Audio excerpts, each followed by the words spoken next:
ভারী বৃষ্টিপাতের সম্ভাবনা থাকার ফলে ভারতের ডিস্ট্রিক্ট এডুকেশনাল অফিস থেকে আজকাল 2 দিনই ছুটি ডিক্লেয়ার করেছে।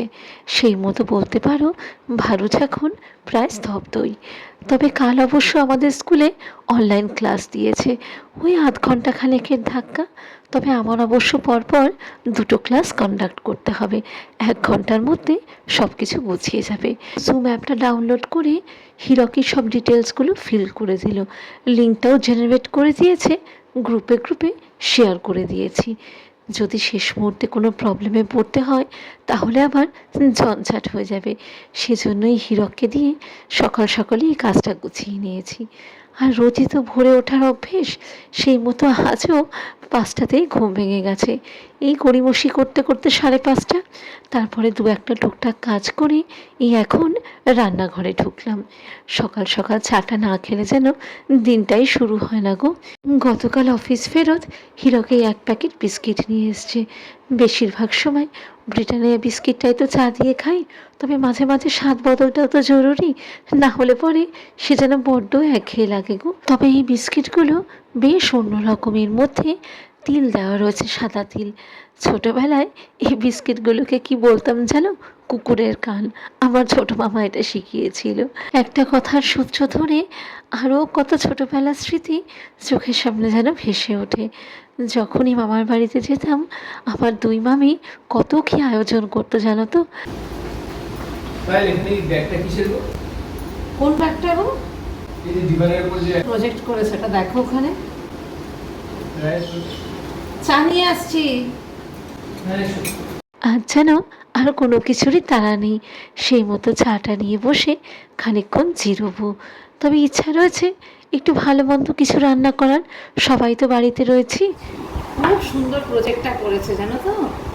তখন বকাবকি করছিলাম এত লিখছিল বলে, কিন্তু এত সুন্দর বানিয়েছে, ওই জার্নালিংয়ের মতো করেছে জানো। আসো চাটা খাবে, আসলে আসো। লাইটটা অফ করে বিস্কিট লাগলে বলো।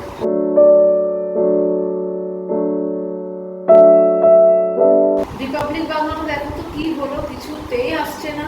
আজ রিপাবলিক বাংলার কতদিন বন্ধ, আমার খবর দেখাও বন্ধ। কি ওটা ফ্রি চ্যানেল তো নাকি? 987 হ্যাঁ একটু করে দাও না প্লিজ, তাহলে খুব ভালো হয়। আমি দেবো। চা খাওয়া হয়ে গেছে? ঠিক আছে খেয়ে নাও। সাউন্ডটা একটু দাও না গো। এখন সেট করে দেবে ওটা? আমি নিয়ে আসছি। এই প্যাকেটটা গতকাল ডেলিভারি এসছে, একটু যে গোছাবো সে আর সময় করে উঠতে কই পারিনি। গো? এই নাও, এই যে এখানে রাখলাম খাটের ওপরে। ধরো। এত বড়? হ্যাঁ আমি সেদিন সেট করছিলাম, পুরোটা আর হয়নি। এত তো গাছ রয়েছে আবার কিনলে এটা কেমন? এটা অনেকটা লম্বা গো, ওই জন্য দেখছো না প্যাকেটটা কতটা ইটসেলফ বড়।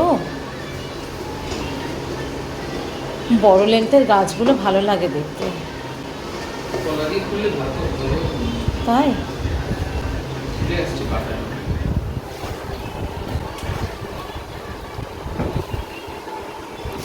তোমাকে এইটার জন্যই বলছিলাম যে একটা কালকে টপ কিনে আনো।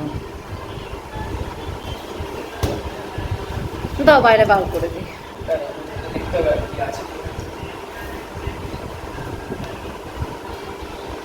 একটু স্প্রেড করে দিও স্টেমস। আগে লাগিয়ে দিতে হবে। আজকাল কোনো স্কোয়ার শেপের ডেলিভারি বক্স আসলে পরে রাইয়ের জন্য রেখে দিই, ওর প্রজেক্টের কাজে লাগে, স্পেশালি হিস্ট্রি প্রজেক্টের জন্যে। বাইরে রেখে দিলে ওরা নিয়ে চলে যাবে বলো। বৃষ্টি বদলের জন্যে আজ এখনও ময়লা নিতে আসেনি, ভালোই হয়েছে। এইটা একবারে রেখে দিই, ওই দুটোই একসঙ্গে নিয়ে চলে যাবে। তবে আমার একটু খুঁতখুঁতে বাতিকও রয়েছে, বাড়িতে না কোনো আনইউজড এক্সট্রা জিনিস কিছুতেই রাখতে চাই না। গাছটা আনলে টপটা ছোট। তাই না? ইয়ে হয়ে যাচ্ছে। আচ্ছা ওই জন্যই পড়ে যাচ্ছে। ওটা এনে দেবো টপটা? হ্যাঁ দাও একবারই জায়গায় শেষ করে। হ্যাঁ রাখবে এটা? ওই ঠাকুর ঘরে। কোনটাতে রাখবো? এই না বাবা, বেশ ভারী আছে গো, তুমি কি করে আনলে একা হাতে? এই টপটা আমার এত পছন্দ হয়েছে, আর বেশ বড়। এটার জন্য মোটামুটি ঠিকঠাকই আছে। একদমই ঠিক আছে, ভাল লাগছে গো দেখতে। তোমার বউ যেগুলো কেনে না, দেখে শুনে সব ঠিকঠাক দামেরই কেনে, বুঝেছো? কাজের জিনিসই কেনে। হ্যাঁ, হ্যাঁ। এমনি সারা জঙ্গলে এ রাম, যা তুমি এরকম বলো না। কি করবো বলো, ভালো লাগলে পরে। এটা ঠিক আছে, আর স্প্রেড করতে হবে না? একটু স্প্রেড করো, একটু স্প্রেড করো। তোমার লিস্টে কি বাকি আছে? না, সেরকম কিছু বাকি নেই, মোটামুটি আর কি, অল্পই। বাপরে, জানো, সেদিন এই যে সেদিন নীলু ম্যাডাম ওকে জিজ্ঞেস করেছে যে পায়েল ম্যাডামের ঘরে যে গাছগুলো আছে সেগুলো কি সত্যি না মিথ্যে। ও আমাকে বলছে আর হাসছে, বুঝেছো? দেখো ঠিক আছে তো, লাগিয়ে দিই। হ্যাঁ, ভাল লাগছে। হ্যাঁ, ভাল লাগছে দেখতে কিন্তু বেশ। চলো প্লেস করে দিই। হ্যাঁ চলো, আসো, দাঁড়াও আমি চেয়ারটা সরাই। নিয়ে যাওয়াটা দেখে না, আমি যাই না। ওই লাস্টের ঘরটাতেই রাখবো, হীরককে একটু জায়গাটা দেখিয়ে দিই চলো।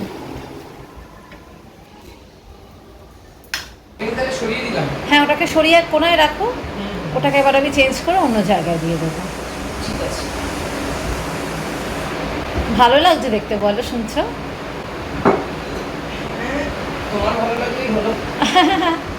তবে তুমি বাড়িঘরগুলো এবার রিপেয়ার করে দাও, শুনছো, প্লিজ। হ্যাঁ দেখো, নেক্সট ইয়ারে প্ল্যানিং করে নিতে হবে। ঠিক আছে, চলো। কেমন লাগছে একটু দেখি, শোনো। হ্যাঁ, ভালোই লাগছে। একটু লাইটটা জ্বালাবে না? তবে এই গাছটা কিন্তু দূর থেকে ভারী সুন্দর লাগছে দেখতে, বেশ বড় তো, আর অনেকটা স্প্রেড করা রয়েছে। এই দেখো না, এইবার ইচ্ছা রয়েছে একটা বড় দেখে বাঁশ ঝাড় কেনার। ডাকলে রায়ের দিকে? হ্যাঁ রাখছি। রাইতের ক্লাসে পলিটিক্যাল সায়েন্সের প্রজেক্ট করতে দিয়েছিল, অনেকগুলোই টপিক ছিল, তার মধ্যে থেকে ব্রিক সামিটটাই চুজ করেছে। বেশ ভালো রকমভাবে লেখাপড়ি করে কাজটা গোছাতে হয়েছে। এই প্রজেক্টের রিসার্চ ওয়ার্কটা পুরোটা রাই করেছে, তবে এইসব ফটোগুলো হীরক কালেক্ট করে নিয়ে এসছে। দুজন মিলে অনেক দিন অবধি সেই রাত জেগে জেগে এইসব কাজগুলো করেছে। আবার দেখো না কীরকম করে ডিজাইনও করেছে, এই যে দুটো পেপার মধ্যেখান দিয়ে কেটে কেটে জয়েন করে লাগিয়েছে, ভালোই লাগছে দেখতে বলো। এই পেজটায় আবার দেখো না সাইড দিয়ে শুরু করে নিউজ পেপার কাটিং লাগিয়েছে, উপরে আর নিচে দু জায়গাতে, মধ্যেখানে কালো রঙের চার্ট পেপার। এই লেখাটার পাশে আবার হরেক রকমের স্কেচ পেন দিয়ে রং করা। যা, পাতাটা ছিঁড়ে গেল গো, পরে আবার ঠিক করে একটু আঠা দিয়ে লাগিয়ে দেবো খুন। এই পেজটা দেখেছো, ইয়েলো আর্ট পেপারটাকে আগে ক্রাম্পেল করেছে, তারপরে আয়রন করে তার উপরে লেখা পোর্শনগুলো কেটে কেটে লাগিয়েছে। বেশিরভাগটা রাই আর হীরক মিলেই করেছে, মাঝে সাঝে আমি হাত লাগিয়েছি, যদিও বা আমার কন্ট্রিবিউশনটা খুবই সামান্য মাত্র। হয়তো রাইকে বুঝিয়ে শুনিয়ে খুব সিম্পল ওয়েতে ওর প্রজেক্টটা কমপ্লিট করানো হয়েছে।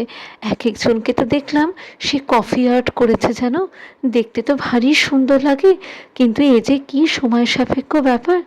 যাকে চলো, এবার আমাকেও রান্নাঘরে খানিকটা সময় ব্যয় করতে হবে। ওই বলছিলাম না, সবাই বাড়িতে রয়েছি, একটু ভালো মন্দ কিছু বানাবো, সেই মতো ক্যামেরা খোলার আগেই হাতে হাতে কয়েকটা কাজ গুছিয়ে নিয়েছি। মশলাপাতিগুলো বেটে নিয়েছি, সেই সঙ্গে কাঁচকলা আলু খানিকটা সেদ্ধও করে রেখেছি। কাঁচকলার কোপ্তা কারি বানাবো, তবে এটার তো বিভিন্ন প্রসেস রয়েছে, আজ অবশ্য আমি পেঁয়াজ টেয়াজ দিয়েই বানাবো। তবে এই রান্নাটা কিন্তু আমার পিসুমণির থেকেই শেখা। অনেক বছর আগে পিসুমণির বাড়িতে এইরকমভাবেই কাঁচকলার কোপ্তা কারি খেয়েছিলাম, এত সুন্দর রান্নাটা হয়েছিল, ওই তখন জিজ্ঞেস করেই এই রেসিপিটা শিখেছিলাম। তবে এইটাতে খুব একটা যে বেশি জিনিস লাগে তা না, কাঁচকলাটা সেদ্ধ করে নিয়েছি, আর তার সঙ্গে তো আলুটাও, এর মধ্যে আন্দাজ মতো নুন, সেই সঙ্গে খানিকটা ময়দা আর চালের গুঁড়ো, বেশ একটু বেশি করে পেঁয়াজ কুচি, আর তার সাথে একটা বা দুটো ডিম। তবে এর মধ্যে পোস্তদানা দিলে পরেও খেতে দারুণ ভালো লাগে, আর দেখতেও যে কী ভারী সুন্দর হয়। আমি এখন দিতে গিয়ে দেখি পোস্তটা খুব সামান্য মাত্রই রয়েছে, কখন কি দরকার লাগে সেই ভেবে আর দিলাম না। সর্ষের তেলটাও ঢেলে রাখলাম, শেষ হয়ে গেছিল খেয়ালই নেই। যাকে চলো এবার রান্নাটা শুরু করি, খানিকটা তো সময় লাগবে। বড়াগুলো আগে ভাজতে হবে, রান্নাটা পুরোটাই সর্ষের তেলে করব, তবে বড়াগুলো যখন ভাজবো গ্যাসটা একটু সিমে করে রাখলেই ভালো, তাহলে ভেতরটাও একদম ঠিকঠাকভাবে তৈরি হয়ে যাবে। একটু হাতে করে চ্যাপ্টা আকারে বড়াগুলো তৈরি করে নিচ্ছি। প্রায় হয়েই গেছে, বেশ অনেক কটাই বড়া হয়েছে গো। আসলে কাঁচকলা 3টে এনেছিল বটে, তবে সেইগুলো বেশ বড় বড়।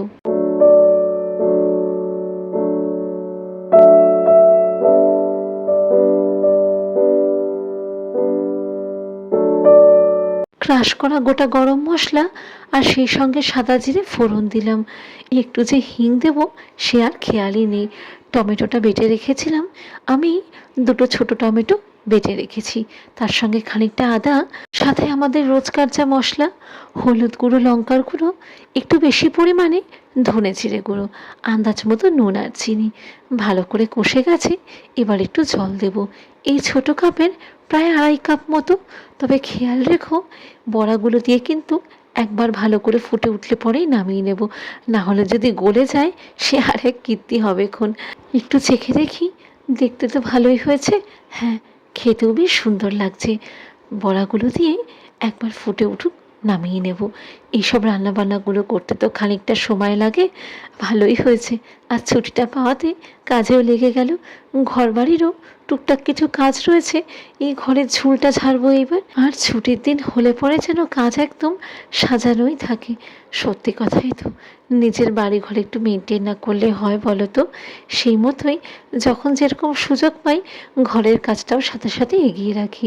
কতগুলো কাঁচা লঙ্কা আর ওপর থেকে একটু ঘি দিয়ে দিলাম, এত সুন্দর একটা গন্ধ উঠছে। অবশ্যই কিন্তু জানিও এই ভ্লগটা কেমন লাগলো। টাটা।